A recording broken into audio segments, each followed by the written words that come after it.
Hello and welcome to study care, जिसमें हम study करने जा रहे हैं Nelson Mandela long walk to freedom, the second chapter of English reader book first flight of 10th class. इससे पहले हमारी एक वीडियो इस पर आ चुकी है जिसमें हमने चैप्टर के बारे में कुछ पढ़ लिया है, मतलब कुछ चैप्टर हम पढ़ चुके हैं। तो जिसने अभी तक पहली वीडियो नहीं देखी है, डिस्क्रिप्शन लिंक पे जाकर पहली वीडियो ज़रूर देख लें, क्योंकि आज हम जो पढ़ने जा रहे हैं चैप्टर या टेक्स्ट का वो हिस्सा पढ़ने जा रहे हैं जो हम जहाँ से हमने कल छोड़ा था। हम अपने टेक्स्ट पर पहुँचते हैं। A few moments later, we all lifted our eyes. जब इनॉग्रेशन का टाइम था, उसके बाद नेल्सन मंडेला इनॉग्रेशन के टाइम पर जो कुछ हो रहा था उसको अपनी डायरी में या अपनी बुक में लॉन्ग वॉक टू फ्रीडम, जो उनकी ऑटोबायोग्राफी थी, उसमें लिख रहे हैं। कह रहे हैं अ फ्यू मोमेंट्स लेटर, कुछ क्षणों बाद, वी ऑल लिफ्टेड, हम सभी ने उठाई अवर आइज, अपनी आंखें, इन ऑ मीन्स होता है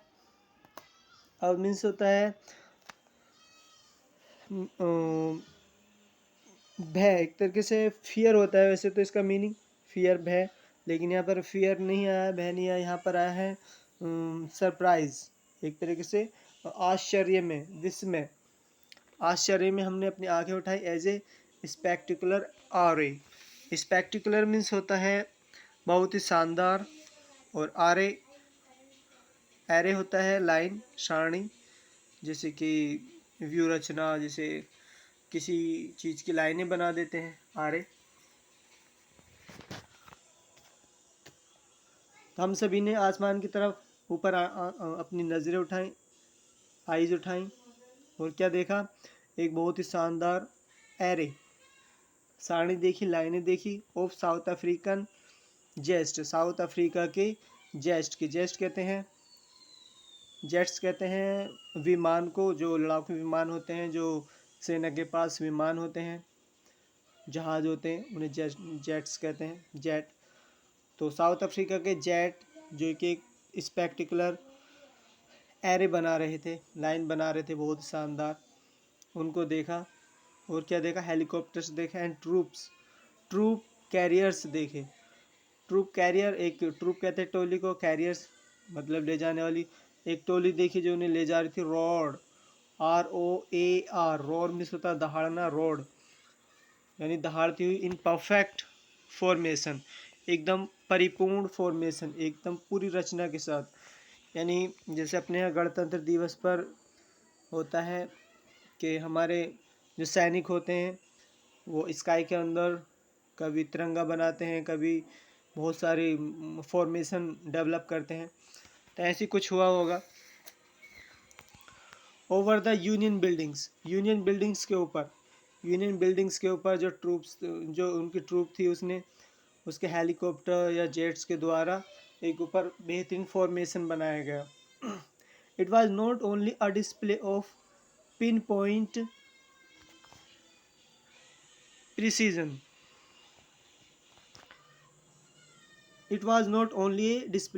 ये केवल दिखावा नहीं था, ऑफ पिन पॉइंट प्रिसीजन कहते हैं एक्यूरेसी, मतलब उनकी सटीकनेस, पिन पॉइंट मतलब उनका जो एकदम सटीक, दोनों मीनिंग सेम, एक ही मीनिंग रखते हैं। मतलब ये केवल दिखावा नहीं था उनके कर्तव्य का, उनके अंदर जो कलाकारी थी उसका केवल दिखावा नहीं था। एंड मिलिट्री फोर्स, और ना ही मिलिट्री का, सेना का वो कोई बल दिखा रही थी कि उनके पास ये ताकत है, but A demonstration of the militaries loyalty.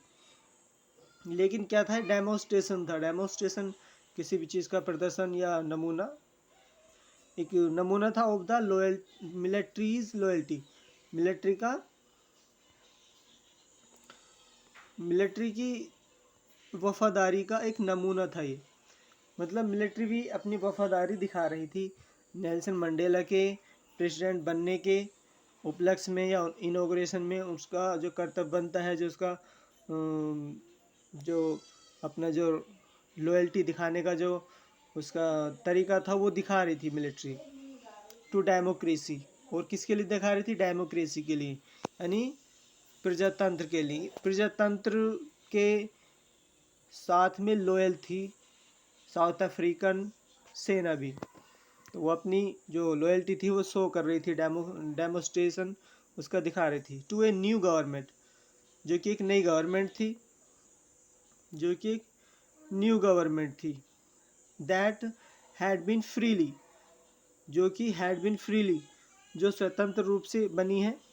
And Fairlie elected, और फेयरली इलेक्टेड चुनी गई है, इलेक्टेड चुनी गई फेयरली, बड़े ही साफ सुथरे तरीके से। फेयरली मतलब उसके अंदर कोई घोटाला नहीं हुआ, उसके अंदर कोई करप्शन नहीं था, बिना करप्शन के, बिना धोखे के वो सरकार चुनी गई है। ओनली मूवमेंट्स बिफोर, कुछ क्षण पहले, इस बात को से कुछ क्षण पहले, द हाईएस्ट जनरल्स, जो हाईएस्ट जनरल थे, जो ऊंचे ऊंचे पोस्ट के जो अधिकारी थे, of the south African defence force, south Africa की डिफेंस, डिफेंस कहते हैं रक्षा को, फोर्स मतलब बल, साउथ अफ्रीका का जो रक्षा बल था उसके जो बड़े बड़े अधिकारी थे, एंड पुलिस, और पुलिस फोर्स थी। दियर चेस्ट, उनके सीने जो थे बैडेक्ड, बैडेक्ड मतलब सजे होना, या सजे होना इसका मीनिंग आता है, या फिर जड़े होना या चमकना, कुछ भी समझ लो। उनके सीने सजे हुए थे विद द रिबन्स, रिबन्स जैसे कि कोई फंक्शन होता है उसके अंदर जो बड़े अधिकारी होते हैं उनके आपने चेस्ट पर या देखा होगा बड़े बड़े रिबन लगे होते हैं, वो इस बात को दिखाते हैं कि ये ख़ास लोग हैं, ये कुछ बड़े अधिकारी हैं, इनकी इनकी पोस्ट जो है हाई लेवल की है। तो उनके चेस्ट बेडेक्ड थे with ribbons and medals, medals के साथ, मतलब बड़े बड़े जो उन्होंने मेडल्स जीते थे उनके साथ, और रिबन्स के साथ उनके चेस्ट एकदम सजे हुए थे। फ्रॉम डेज गोन बाई, जो उन्होंने पिछली पहले कभी जीते थे, उनके बाद चलिए मेडल्स की, जो पहले उन्होंने मेडल्स जीते थे उनसे उनके सीने सजे हुए थे। आगे बढ़ते हैं। सैल्यूटेड मी, और क्या है, उस सेना के अधिकारियों ने सैल्यूट किया था मी, मी आया यहाँ पर मंडेला के लिए, मी मिस मुझे होता है, मंडेला लिख रहे हैं कि उन्होंने मुझे सैल्यूट किया। एंड प्लेस्ड, वो संकल्प लिया या प्रोमिस किया, वादा किया, देयर लॉयल्टी, अपनी वफादारी का। आई वॉज नॉट अनमाइंडफुल, मैं अनमाइंडफुल नहीं था, अनमाइंडफुल नहीं था means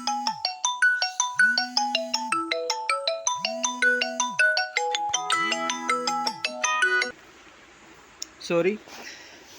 I was not unmindful of the fact, unmindful और नोट, इसके अनमाइंडफुल के आगे अन लगा हुआ, नोट, नोट से अन को अगर हटा देंगे हम तो आई वाज माइंडफुल, यानी मुझे ध्यान था, मुझे याद था। इस तरह भी कह सकते हैं मैं अनमाइंडफुल नहीं था, मतलब ऐसा नहीं कि मैं जानता नहीं था, ऑफ द फैक्ट, सच्चाई को। That not so many years before, not so many मतलब बहुत ईयर्स, बहुत सालों पहले नहीं, बिफोर बहुत सालों पहले नहीं, दे वुड मतलब फ़िलहाल में, they would not have saluted but arrested me, कुछ दिन पहले वो मुझे सैल्यूट नहीं करने वाले थे बल्कि मुझे अरेस्ट कर लेते, मुझे गिरफ्तार कर लेते। Finally A chevron of Imphal jets left a smoke trail of the back. Finally, it's a chevron, chevron कहते हैं एक वी शेप, जैसे कि हेलीकॉप्टर की इस तरह से, इस तरह से यहाँ पे सबसे आगे सबसे पहले हेलीकॉप्टर था, उसके पीछे उसके पीछे उसके पीछे, इस तरह से वो प्लेन जा रहे थे, तो ये वी शेप बना रहा था इस तरह से। तो ये जो इम्फाल जिसमें दिखा रखा है, ये फाइनली अंत में a sovereign of Imphal jets, Imphal jet का एक सेवरन यानी वी शेप, इम्फाल जेट की एक वी शेप लेफ्ट उठी, ए स्मोक ट्रेल, मतलब एक छोड़ा, लेफ्ट छोड़ा, स्मोक ट्रेल, स्मोक कहते हैं धुएं को, ट्रेल कहते हैं पीछे से लाइन सी बनते रहना, रेल जिसे हम बोलते हैं लाइन, रेल, एक पीछे से लाइन छोड़ी। ऑफ द ब्लैक, वो धुएं का कलर कैसे कैसे था, black, red, green, blue and gold. इस कलर के धुआं जो था उन जेट्स के पीछे से एक ट्रेल लाइन से बना के निकली of a new south African flag. और वो किसके लिए बनी थी, एक न्यू साउथ अफ्रीकन फ्लैग के लिए। जिस तरह से हमारे यहाँ भी 26 जनवरी के दिन अक्सर हम देखा जाता है कि बहुत सारे ये जेट्स उड़ते हैं और स्काई के अंदर, आसमान के अंदर हमारे तिरंगे को वो बना देते हैं इस धुएं के ज़रिए, क्योंकि वो 3 जेट्स उड़ते हैं और तीनों jets Kesariya, white and green colour का जो है धुआं छोड़ते हैं, जिससे कि वो एकदम तिरंगा बना देते हैं आसमान में। तो उसी तरह से इन्होंने आसमान के अंदर साउथ अफ्रीका का फ्लैग बनाया इन जेट्स ने। The day was symbolise for me, symbolise होता है प्रतीक होना, प्रतीक, लेकिन यहाँ प्रतीक के लिए नहीं है, बल्कि ये कहते हैं कि मुझे याद है, मुझे यादगार रहेगा। द डे, वो दिन, वाज सिम्बोलाइज यानी हमेशा याद रहे, सिम्बोलाइज हमेशा मेरे लिए प्रतीकवान रहेगा, याद रहेगा, फॉर मी मेरे लिए, बाय द प्लेइंग, बजने के द्वारा। क्या बजा था, of our 2 national anthems, anthems कहते हैं गीत को, गान को, और नेशनल राष्ट्र यानी राष्ट्रगान। उस दिन उनके 2 राष्ट्रगान बजाए गए थे, प्लेइंग बजाए गए थे। And the vision of whites, और उधर से जो था वाइट्स सिंगिंग, वो गा रहे थे। कोसी सिकेली अफ्रीका, कोसी सिकेली अफ्रीका, ये गीत था, ये वाइट्स लोगों का था। वाइट्स जो वाइट पीपल थे, जो गोरे लोग थे वो इस एंथम को गा रहे थे। एंड ब्लैक्स सिंगिंग, और काले गा रहे थे डाई स्टम, डाइटेम्स, एस साइलेंट है इसमें, डाइटेम्स, डाइटेम, ये ब्लैक लोग गा रहे थे। The old anthem of the Republic, और ये जो था डाइटेम, ये ओल्ड एंथम था, ये पुराना राष्ट्रगान था रिपब्लिक का, गणतंत्र का। ऑल्दो, यूँ तो that day neither groups knew the lyrics of the anthem they once despised. Although, यूँ तो दैट डे, उस दिन, नाइदर ग्रुप्स, कोई सा भी ग्रुप, न्यू जानता था, यानी कोई सा भी ग्रुप नहीं जानता था, द लिरिक्स, उसकी धुन को, ऑफ द एंथम, एंथम की,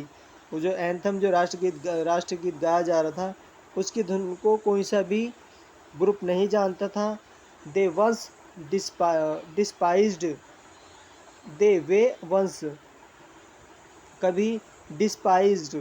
डिस्पाइज्ड कहते हैं घृणा करना, डिसलाइक करना, कभी वो इसे डिसलाइक करते थे यानी पसंद नहीं करते थे, घृणा करते थे। They would soon knew know, लेकिन वे जल्दी ही, सून जल्दी ही, नो जान लेंगे, द वर्ड्स शब्दों को, बाई हार्ट, दिल से, यानी जल्दी ही जो इनका एंथम है, राष्ट्रगीत है, उसे जल्दी ही ये याद कर लेंगे।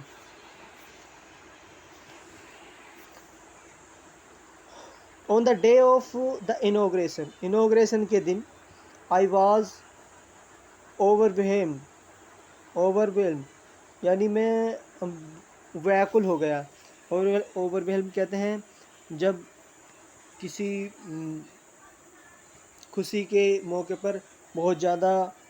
उस खुशी को महसूस करना, उससे क्या है, कभी कभी इंसान जो है व्याकुल हो उठता है, यानी उस फीलिंग्स इतनी ज़्यादा हो जाती हैं कि वो उसे झंझोड़ के रख देती हैं, तो उसमें बोल नहीं पाता वो, कभी कभी रोने भी लगते हैं लोग उसमें, तो वो उसे व्याकुलता कहते हैं या अभिभूत होना कहते हैं। तो ऐसी फीलिंग्स जो खुशी के टाइम पर कभी कभी आती हैं। तो आई वॉज ओवरवेल्म, मैं बहुत ज़्यादा व्याकुल था, with a sense of history, उस हिस्ट्री के एहसास से, जो जो पहली हिस्ट्री थी, जो प्राचीन हिस्ट्री थी साउथ की, मतलब सबसे पहली जो हिस्ट्री थी साउथ अफ्रीका की, उसकी हिस्ट्री को सोच कर ये बहुत ज़्यादा ओवरवेल्म्ड हो गई। इन द फर्स्ट डेकार्ड्स, अब हिस्ट्री के बारे में बता रहे हैं, in the first decade of the 20th century, पहले डेकार्ड, डेकार्ड कहते हैं 10 को, डेकार्ड मीन्स होता है 10 यानी पहला दशक, जो पहला दशक था 20th सेंचुरी 20वीं शताब्दी का, यानी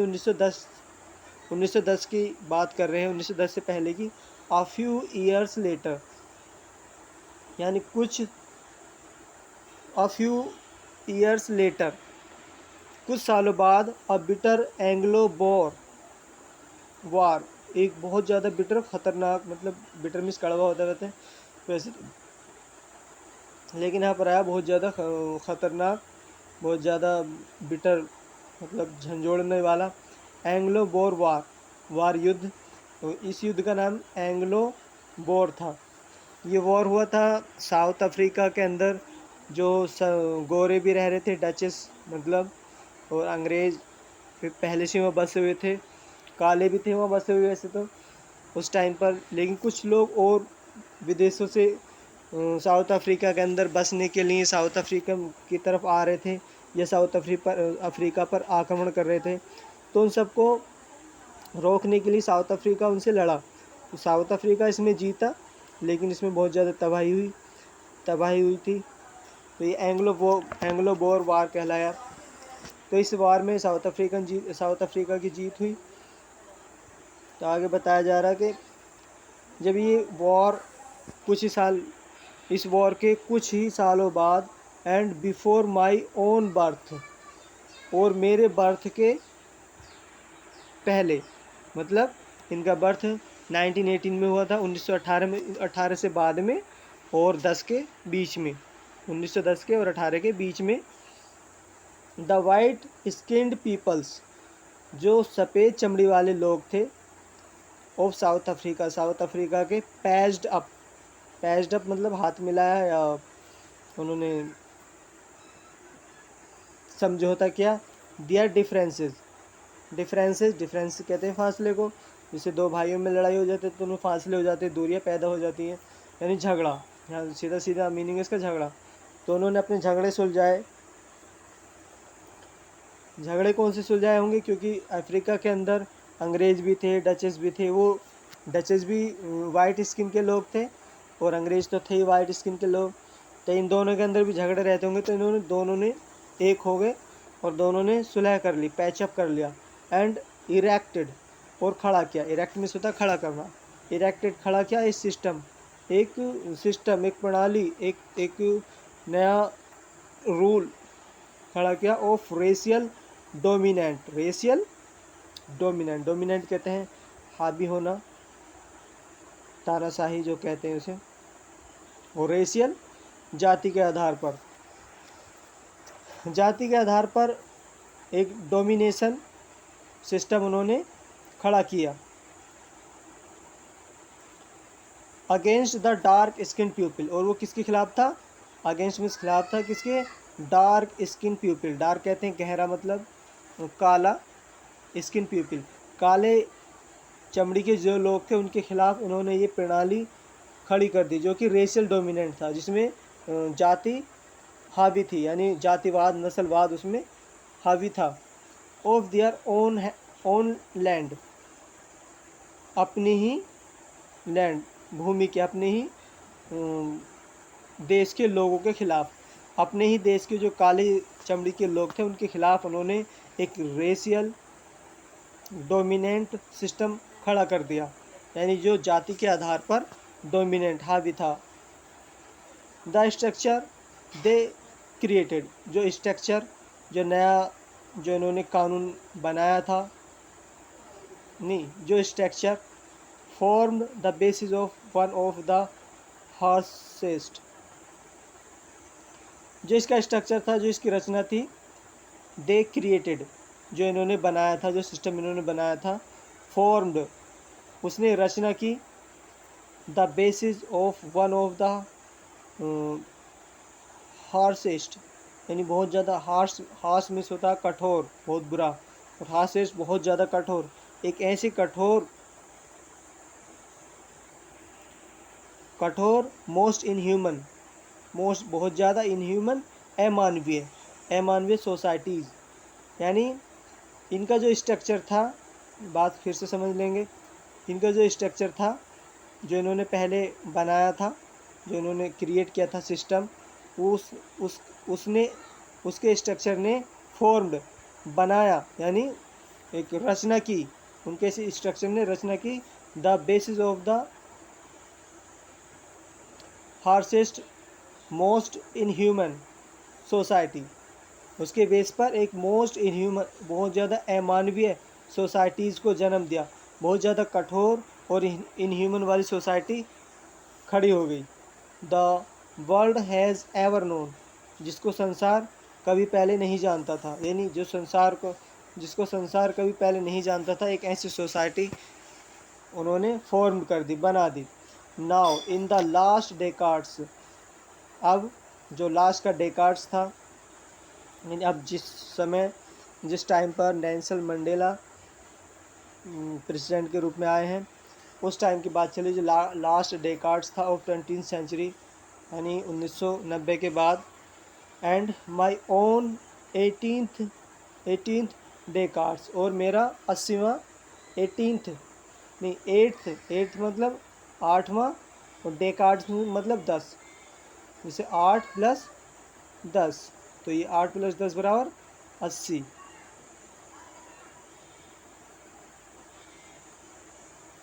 तो ये बता रहे कि इनके 80वें ईयर में एज ए मैन, जैसे कि आदमी के रूप में, यानी जैसे मैं इंसान के रूप में मेरा 80वां साल है, इंसान के रूप में क्या कह रहा कि मैं जो मेरा 80वां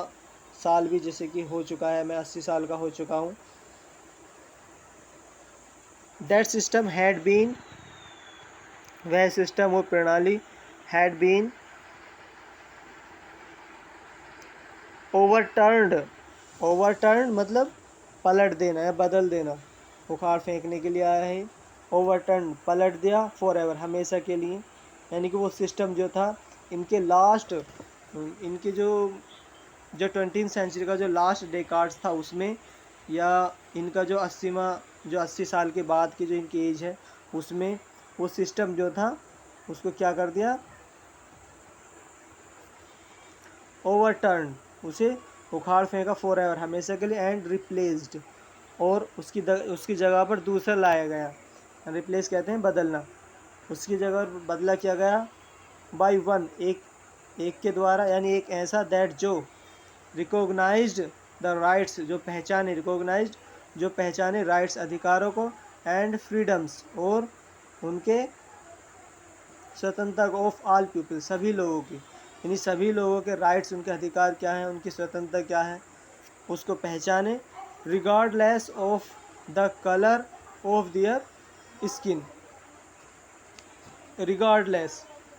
मीन्स भी पहचानना होता है, और वो रिगार्डलेस हो, यानी वो लोगों को पहचाने ना of the colour of their skin, उनके कलर के बेस पर, उनकी स्किन के कलर के बेस पर उन्हें ना पहचाने, यानी उनके स्किन की कलर से कोई लेना देना ना हो। तो ऐसा सिस्टम उस सिस्टम की जगह पर आया। यहाँ पर कौन सी सिस्टम की बात चल रही है, अपार्थाइड, जो मैंने पहले शुरू में बताया था पहली वीडियो में। अभी जो पहले जो गोरे लोगों ने जो स्थापित की थी कालों के खिलाफ, वो अपार्थाइड स्थापित किया था, और जब अब रिप्लेस जो हुआ है वो अपार्थाइड को हटा करके, यानी अपार्थाइड को ओवरटर्न बदल दिया गया, उसकी जगह पर अब जो है डेमोक्रेटिक सिस्टम आ गया, यानी प्रजातांत्रिक आ गया है। That day had come about through, sorry हम यहीं तक रखेंगे, वीडियो लंबी हो जाएगी, आगे की वीडियो फिर मिलेगी। सो जिसने इससे पहली वीडियो नहीं देखी वो डिस्क्रिप्शन लिंक में जाकर अपनी पहली वीडियो देख लें। Okay, thanks.